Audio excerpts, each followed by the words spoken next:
Olá a todos. Estamos aqui fazendo alguns vídeos para auxiliar no entendimento da disciplina de probabilidade estatística, né, que é do nosso curso de engenharia. E eu estou utilizando aqui as mesmas transparências que eu estaria utilizando numa sala de aula, né, presencial. Eu sei, não é uma grande produção de Hollywood, mas a gente está se esforçando aqui. Quero agradecer ao professor. Esse material não é meu, né, mas eu utilizei ele e tenho utilizado durante as minhas aulas. Então eu vou pôr depois na descrição do vídeo aí os créditos para o professor. Ok, estatística descritiva então é um resumo da descrição das características importantes de um conjunto de dados conhecidos populacionais.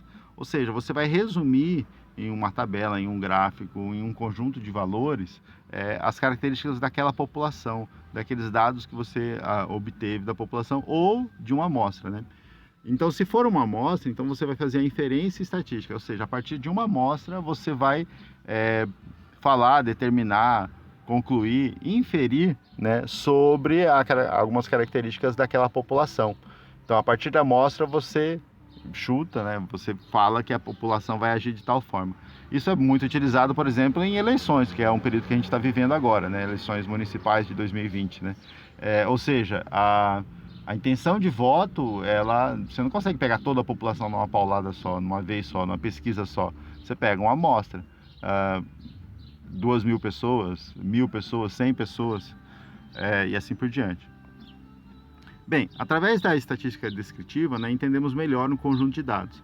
E essa estatística descritiva, em geral, tem três informações ou três características que vão dar para nós uma visão geral do que é a população ou a amostra, né?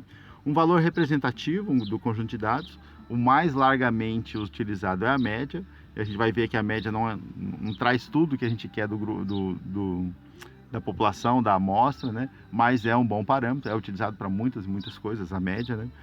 Uma medida de dispersão, o que significa isso? Em relação a esse ponto central, que é a média, o quanto o pessoal está espalhado, está muito espalhado, está pouco espalhado, e isso gera a natureza ou a forma da distribuição, né? Se é ensino, se é uniforme, se é assimétrica, ou seja, em relação à média, tem muito mais gente à direita ou à esquerda. Se a gente pensar em renda per capita, é um dado bem, bem cruel, né? Mas a gente vê que tem muito mais gente abaixo da renda per capita, da média de ganhos, do que acima da média, certo? Bem,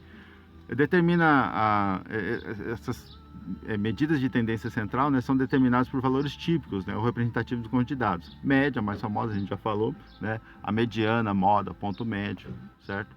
Então, esse exemplo aqui que ele está dando, dessa tabela de altura de alunos, né, vai ser utilizado em várias transparências, em vários exercícios aí para frente, né?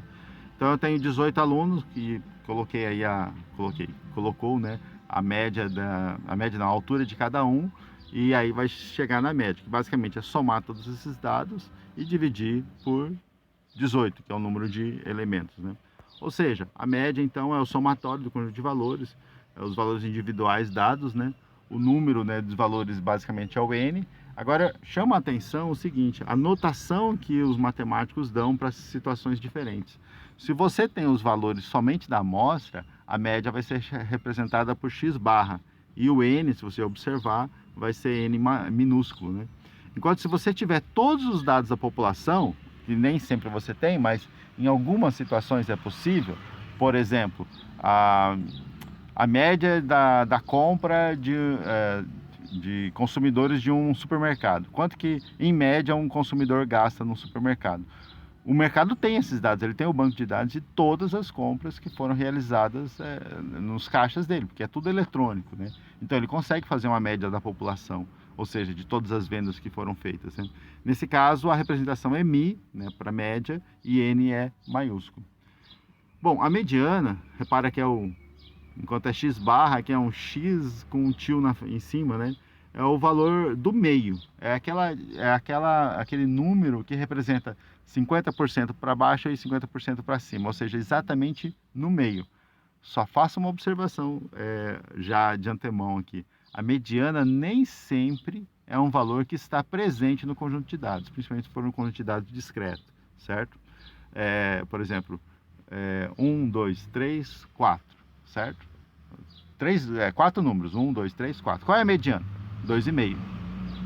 Mas o 2 e o 3, não tem 2,5? Sim, não tem 2,5, mas de 4 números, o número do meio, ou melhor, o valor do meio, que divide 50% para cima e para baixo, é 2,5. Se eu pegar 2, só vai ter 1 para baixo e 3 para cima, ou 2 para cima, né? E se eu pegar 3, vai ser o inverso. Então, nem sempre a mediana é um número que está presente ali na distribuição, mas ele é um valor que divide a distribuição no meio. Belo exemplo, então, os números 1, 2, 3, 4, certo? Tenho 4 números, de 1 a 4. A mediana é 2,5. Um número que não aparece nos números que foi dado, 1, 2, 3, 4. Beleza. Entendido isso, né? A gente tem que pegar e colocar esses números em ordem crescente, é claro, né? Para a gente saber exatamente onde está o negócio. E no caso aqui, a nossa mediana vai dar ali, como é um número par, vocês já perceberam que número par tem que tirar a média dos dois no meio, né? Mas aqui no caso é 1,75 e tem, como ele se repete, a mediana então vai ser 1,75. A moda é aquilo que mais aparece, né? Um valor que ocorre com maior frequência, né? Quando os dois valores ocorrem com a mesma frequência, diz que chama-se bimodal, né? E se tiver mais que dois valores, é multimodal, né? Quando nenhum valor é repetido no conjunto, não tem moda. É possível isso acontecer também, né? Não tem nenhum número que se repete, então não tem moda, certo? Bom, nesse caso aqui, o número que mais se repete, a altura dos alunos que mais se repete é 1,75. Tem 5 vezes, tem 5 alunos que tem 1,75 de altura. Então, 1,75 é a moda, certo? O ponto médio é o valor que está no meio do caminho entre o maior e o menor valor, certo? Ou seja, pegar o maior valor e o menor valor, divide por 2, eu tenho o ponto médio. Muito fácil de calcular, muito simples, né?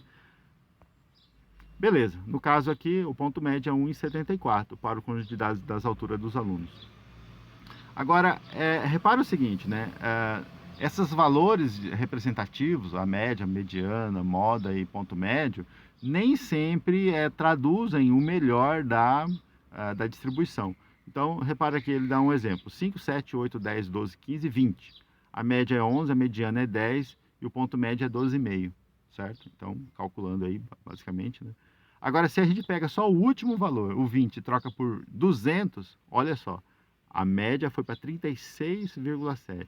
A mediana continuou sendo 10 e o ponto médio foi para 102,5. Ou seja, o 102,5 e o 36,7 praticamente não representa nada do que é o conjunto, né? Então, isso acontece, por exemplo, com renda per capita, né? Quando o pessoal fala aí que a 90% do dinheiro do mundo está na mão de menos de 10 ou 5% da população mundial, essas coisas assim. Ou seja, a média e ponto médio tem pouca representação real, né? Mas, de qualquer forma, funciona, ela está lá, ela é um valor representativo, mas a gente usa, é muito utilizado e assim por diante, ok? Beleza. Medidas de posição. Devemos ter cuidado ao escolhermos uma medida de posição para representar o conjunto de dados, pois a média e o ponto médio são muito afetados pelos valores extremos, né? Mas o melhor é você comparar sempre a média com a mediana, né? Se eles estão muito próximos, é uma indicação de que o conjunto de valores é razoavelmente simétrico em relação à posição ou central média, certo? A média ponderada é quando nós temos peso. A gente vai usar isso na distribuição de frequência. A média ponderada vai ser bem utilizada, né? Mas basicamente quando eu coloco o peso, né? A gente faz isso, por exemplo, com a nossa nota da disciplina, né? A nossa prova tem um peso maior do que os trabalhos que a gente vai fazer.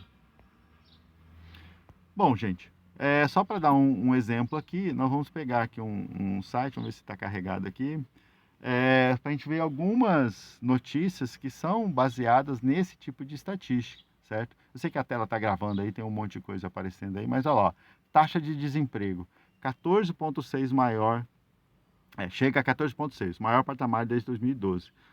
Estou gravando esse vídeo aqui no dia 26 de novembro, certo? De 2020, né?